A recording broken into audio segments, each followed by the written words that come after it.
Here's a tutorial on how to use the ring sizer kit by Estate Diamond Jewelry.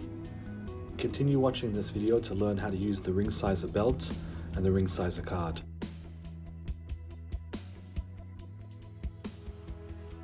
To use the sizing belt, place the end through the buckle, slide it onto your finger and tighten as needed. Ensure that the belt fits snug and is not too tight or too loose. The arrow will point to the correct US size. The sizing card helps determine the approximate size of an existing ring. Place the ring over the circles until the perimeter of the ring lines up with the circles. Please note that if the shank is very thin, it may measure half a size bigger than its actual size.